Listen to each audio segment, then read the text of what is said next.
मैले सब लिएर आइसकेको छु अनि यसको पीडीएफ पनि पाउँछौँ। पीडीएफको लागि तपाईहरुले के गर्नुपर्छ भनेर मैले डिस्क्रिप्सनमा फेसबुकको लिंक दिइहालेको छु। त्यहाँबाट फेसबुक पेज खोल्नु होला। त्यहाँबाट सबै के भन्छ पीडीएफ पाउनुहुन्छ, किनभने युट्युबमा पीडीएफ हाल्न मिल्दैन। त्यही भएर त्यहाँबाट तपाईले लिन सक्नुहुन्छ। अनि आज एनाटोमिक रहेछ अनि भोलि चाहिँ केमिस्ट्रीको आउँछ, टेन्सन लिनु पर्दैन, सबको भिडियो आउँछ। अनि के भन्छ तपाईहरु चाहिँ यसरी राम्रो तरिकाले लाइक सब्स्क्राइब भिडियोलाई शेयर पनि गर्नु होला अनि सपोर्ट गर्नुस्। तपाईहरुको सपोर्टले कारण आज सपोर्ट जति गर्नुहुन्छ त्यति भिडियो आउँछ रिसेन्टली। अनि भेरी VVI क्वेसन यो पल्ट सोध्ने क्वेसन मोस्ट प्रोबेबल क्वेसन कुन आउँछ भने त्यो पनि म भिडियो हाल्दिन्छु यही 1-2 दिनमा। पहिला यो 81 को सबै क्वेसन सकाइहालौँ, त्यसपछि उतातिर हामी लागौँ। ल ठीक छ, आजको भिडियोतिर लागौँ। Define anatomy and physiology. Anatomy के हो भनेर human anatomy is the branch of science which deals with the structure of human body. Physiology. Human physiology is the branch of science which deals with the function of various part of normal body. अनि classification born with example, बोनलाई classification गर्न बनाएको छ example सहित। Bone and classify on the bone के को आधारमा बोनलाई 5 पार्टमा divide गरेको छ, स्ट्रक्चरको आधारमा, फंक्सन, शेप, डेभलपमेन्ट अनि रिजनको आधारमा। अनि यहाँ मैले इक्जाम्पल लेखन छुटाएको छु, तपाईहरु चाहिँ लेखिहाल्नु होला। Write on the composition of blood. ब्लडको कम्पोजिसन के कसो छ? ब्लड प्लाज्मा 45% हुन्छ, ब्लड सेल 45% हुन्छ, प्लाज्मा चाहिँ 55% हुन्छ। ब्लड सेलमा 3टा हुन्छ, आरबिसी, डब्ल्युबिसी, प्लेटलेट्समा 2टा ग्रुप हुन्छ, एक ग्यानुलोसाइट्स र एक ग्यानुलोसाइट। ग्यानुलोसाइट्समा के हुन्छ भनेर स्नोफिल, बेसिनोफिल एन्ड न्यूट्रोफिल हुन्छ। अनि ग्यानुलोसाइटमा हुन्छ लिम्फोसाइट र मोनोसाइट। अनि प्लाज्मामा 3टा हुन्छ, सोलिड, वाटर र ग्यास। सोलिडमा 2टा हुन्छ, अर्ग्यानिक र इनअर्ग्यानिक। वाटर त वाटर नै भइहाल्यो, ग्यासमा जस्तै oxygen, carbon dioxide, nitrogen. Organic सोलिड्समा जस्तै प्लाज्मा, प्रोटिन, एल्बुमिन, ग्लोबिन र फाइब्रोजिन। अनि एमिनो एसिड अर्ग्यानिक सब्सटेन्सेसको।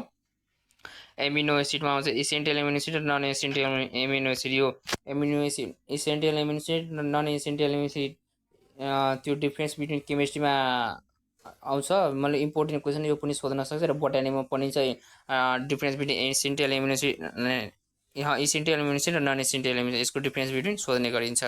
अनि कार्बोहाइड्रेट, ग्लुकोज भइहाल्यो। अनि इनअर्ग्यानिक सब्सटेन्समा के हुन्छ भनेर sodium, potassium, calcium, magnesium, bicarbonate, chloride, phosphate, iodine, iron र कपर।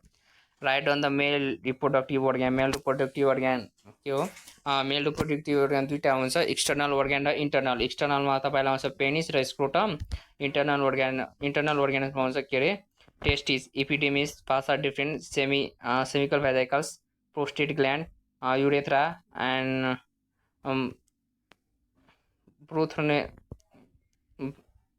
ब्रुथुरिन ग्ल्यान्ड। अनि सिएफएस को कम्पोजिसन र फंक्सन। सिएफएस कम्पोजिसन 2टा हुन्छ, वाटर र सोलिड। वाटर हुन्छ 91.13%, सोलिड चाहिँ 0.87% हुन्छ। सोलिड चाहिँ 2 पार्टमा हुन्छ, अर्ग्यानिक र इनअर्ग्यानिक सब्सटेन्स। सोलिडको चाहिँ अर्ग्यानिक सब्सटेन्स के पर्छ जस्तै protein, amino acid, sugar, cholesterol, urea, uric acid, cation र इलेक्ट्रिक एसिड भइहाल्यो। अनि इनअर्ग्यानिक सब्सटेन्समा पर्छ sodium, calcium, potassium, magnesium, chloride र फोस्फेट र बाइकार्बोनेट। यति भइहाल्यो सोलिड इनअर्ग्यानिक सब्सटेन्समा। अनि फंक्सन सिएफएस के छ भने it support and protect the brain and spinal code. It support and protect the brain and spinal code. It's maintain the uniform pressure around the brain and spinal cord. It's keep the brain and spinal cord moist. It's act as a collagen, CUSH and collagen and shock absorber between the brain and spinal bone. Nutritive substances and waste materials are interchanged into CFS and blood. Difference between exocrine gland and endocrine gland.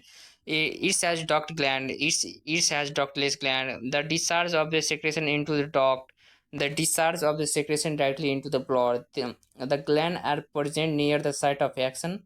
The gland may be present at the far away site of the action.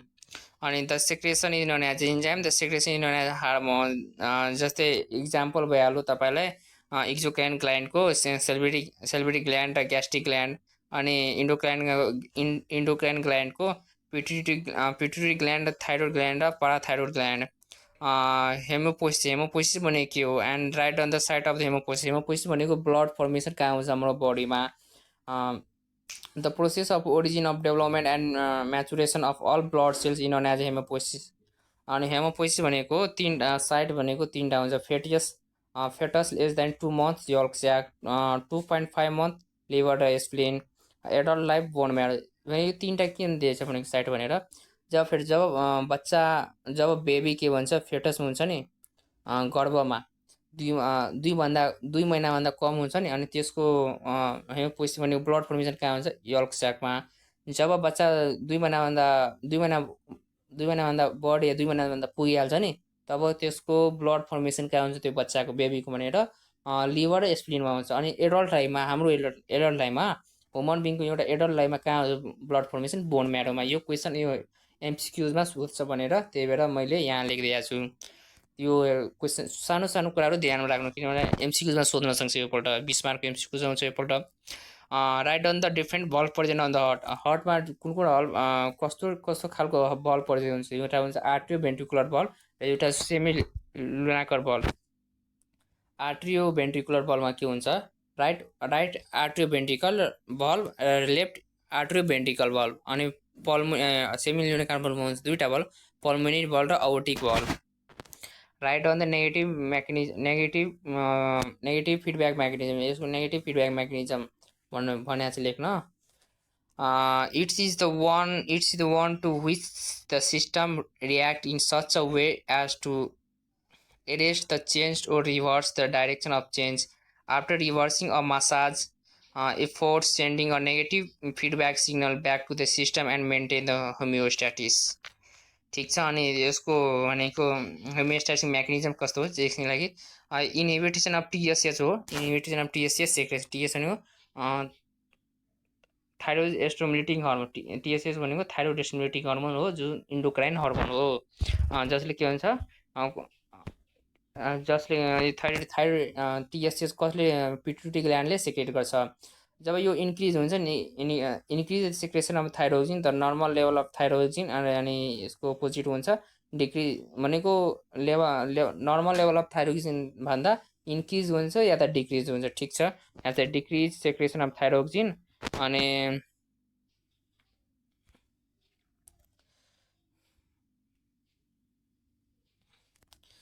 यहाँ भइहाल्यो increase secretion of thyroxine, अनि त्यो भइहाल्यो normal secretion decrease secretion of thyroxine. अनि यहाँ भइहाल्यो decrease secretion of thyroxine, यहाँ पनि भइहाल्यो इन्क्रिज सेक्रेसन अफ थाइरोक्सिन। अनि त्यसपछि स्टिमुलेसन अफ टिएसएच हुन्छ, टिएसएच सेक्रेसन, यति भइहाल्यो। त्यसपछि त define maturation, write on the function of the kidney. Maturation भनेको के हो? अनि function of kidney, role in homeostasis. यो किडनीको के हो पहिला, यो होमियोस्टाटिस भनेको के हो? प्राइमरी फङ्सन, किडनीको फङ्सन हो। प्राइमरी फङ्सन अनि excretive function of waste product urea, uric acid. अनि त्यसपछि होइन के भन्छ, रोल इन होमियोस्टाटिस भनेको यति हो। अनि त त्यो एउटा फङ्सन भयो, अनि हेमोपोटिक फङ्सन एउटा हो, अनि इन्डोक्राइन फङ्सन एउटा हो, यति हो। Role in homeostasis, primary function of kidney is maintain of होमियोस्टाटिस।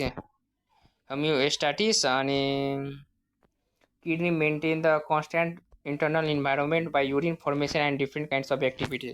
के हो भने होमियोस्टाटिस भनेको के हो भनेर कन्स्ट्यान्ट इन्टरनल इन्भाइरोमेन्ट, जस्तै हाम्रो बडीमा इन्टरनल इन्भाइरोमेन्ट मेन्टेन गर्नमा हेल्प गर्छ। कसरी? त्यो excretion of waste products such as urea, uric acid, मतलब युरिया, युरिक एसिडहरू स्क्रिएट गरेर, अनि इलेक्ट्रोलाइट ब्यालेन्स गरेर, अनि मेन्टेन वाटर ब्यालेन्स, वाटरको लेभल ब्यालेन्स गरेर कति हुनुपर्छ, कति हुनु पर्दैन, कति काम लाग्छ, कति काम लाग्छ, त्यस हिसाबले। अनि मेन्टेन एसिड बेस ब्यालेन्स, सबभन्दा ठुलो भनेको एसिड बेस ब्यालेन्स र इलेक्ट्रोलाइट ब्यालेन्स, दुईवटा धेरै इम्पोर्टेन्ट रहेछ बडीमा होमियोस्टाटिस मेन्टेन गर्नको लागि। अनि त्यसपछि haemopoietic function, kidney secrete erythropoietin hormones which stimulate the production of the red blood cell. किडनीले के भन्छ इरिथ्रोपोइटिन हर्मोन सेक्रेसन गर्छ जसले रेड ब्लड सेलको प्रोडक्सनमा हेल्प गर्छ। अनि इन्डोक्राइन फङ्सन किडनी के रहेछ भने kidney secrete many hormone such as erythropoietin, thrombopoietin, calcitonin and renin. अनि kidney play an important role. त्यसपछि अर्को फङ्सन के छ, kidney play an important role in long term regulation of blood pressure by regulating the volume of extra cellular fluid or by renin angiotensin system. यो भनेको यो पनि blood pressure maintain गर्नको लागि किडनी धेरै हेल्प गर्छ।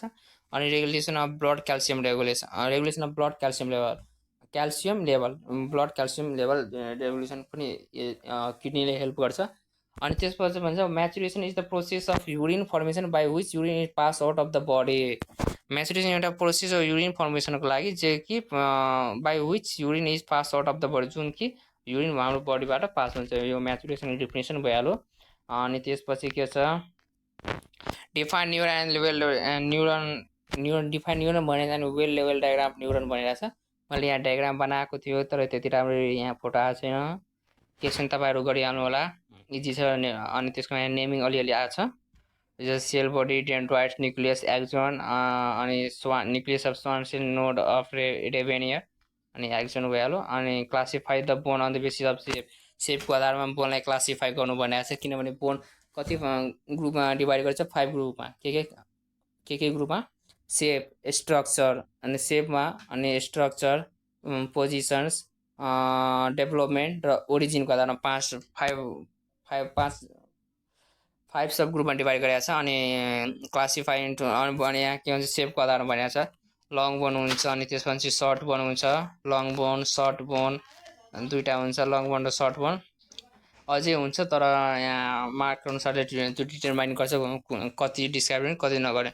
लङ बोनमा के हुन्छ, लङ बोन भनेको each bones has an elongated सार्प and two expanded ends which are smooth and articular। त्यसमा हुन्छ लङ बोनमा दुईवटा बोन हुन्छ, टाइपिकल बोनमा ह्युमेरियस हुन्छ, रेडियस अल्ना इक्जाम्पल हो। म्यानिट्युड बोन भनेको मेटाकार्पिस, मेटाटार्सिस एन्ड फेलेन्जिस भइहाल्यो। अनि एउटा कुरा के छ भनेर यो फेलेन्जिस र मेटाकार्पिस र मेटाटार्स यसको भित्र कुन कुन बोन पर्छ भनेर त्यो लर्न गर्नु होला, किनभने यो क्वेसन सोध्न सकिन्छ योपल्ट। मोडिफाइड लङ भनेको clavicle and bone of vertebrate. Short bone भनेको this bones are the short and in posture and can be of any shape, कुनै सेपमा यो सर्ट बोन हुनसक्छ कि कार्पल्स, टार्सल्स बोन, अनि क्युबाइड बोन, स्युनिफर्म एन्ड ट्रेफिनिफाइड इटिसी। अनि भनेर चाहिँ राइट सर्सनर्स on the maintaining inspiration and expiration. Mechanism of inspiration र एक्सपाइरेसनमा भनेको छ, इन्सपाइरेसन भनेको स्टेप 1 जम्मा स्टेप 6मा हुन्छ। स्टेप 1मा के भनेको छ, the diaphragm move downward by contracting and becoming flat. अनि स्टेप 2मा के भन्छ, the external intercostal muscle contact and internal intercostal muscle relax. Step 3मा के छ भनेर, the rib cage moves forward and outward by the action of intercostal muscles. Step 4मा छ के भने, the size of chest cavity increase the. Step 5मा के छ भनेर, air pressure inside the lungs decrease due to the increase of volume of chest cavity. Step 6मा छ के भनेर, air moves inside the lungs. अनि यो त इन्सपाइरेसनको थियो मेकानिजम। अनि एक्सपाइरेसनको मेकानिजम के छ भनेर, इन्सपाइरेसन भनेको एयर इनहेल गर्नु, एक्सपाइरेसन भनेको एयर एक्सहेल गर्नु। एक्सहेल भनेको एयर हाम्रो शरीरबाट कार्बन डाइअक्साइड फाल्नु, त्यसलाई भन्छ एक्सपाइरेसन। इन्सपाइरेसन हाम्रो भित्रमा बाहिरबाट अक्सिजन हामी जब एयर लिन्छौँ नि त्यसलाई भन्छ इन्सपाइरेसन। अनि expiration, the diaphragm move up by releasing and becoming dome shape. अनि स्टेप 1 भइहाल्यो। स्टेप 1 यहाँ लेख्न छुट्याएको छु मैले, केही छैन, लेख्नु पर्दैन, लेख्नु पर्नै पर्छ, लेख्नु तपाईँको म्याटर हो, लेख्नुहोस् नलेख्नुहोस् केही फरक पर्दैन। अनि एक्सटर्नल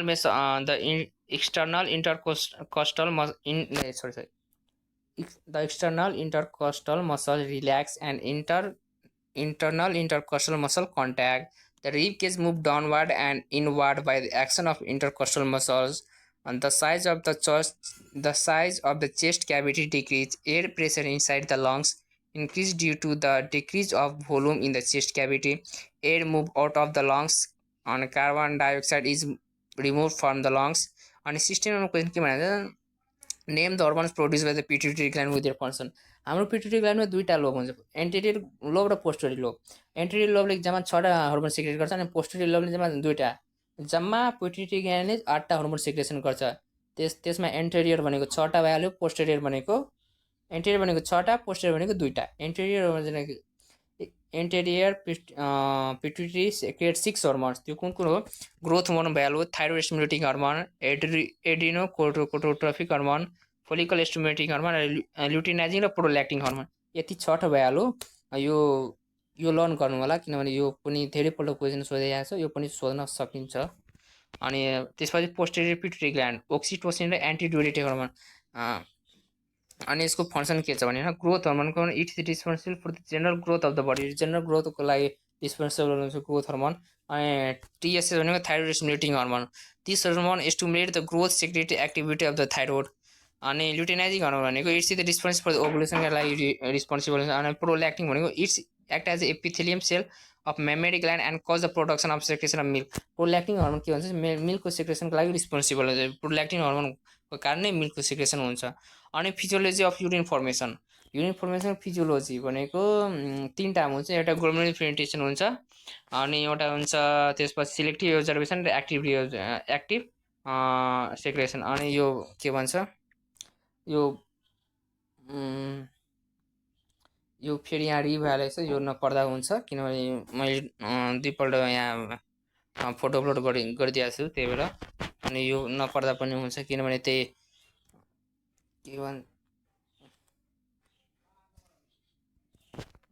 युरिन फर्मेसनको मेकानिजम हो। छैन सकियो, आजको लागि यति हो। अनि युरिन फर्मेसन यहाँ एकदम राम्रो तरिकाले दिएको छ, यहाँ फिगर पनि मैले हालिदिएको छु। सब थोक एकदम राम्ररी पढ्नु।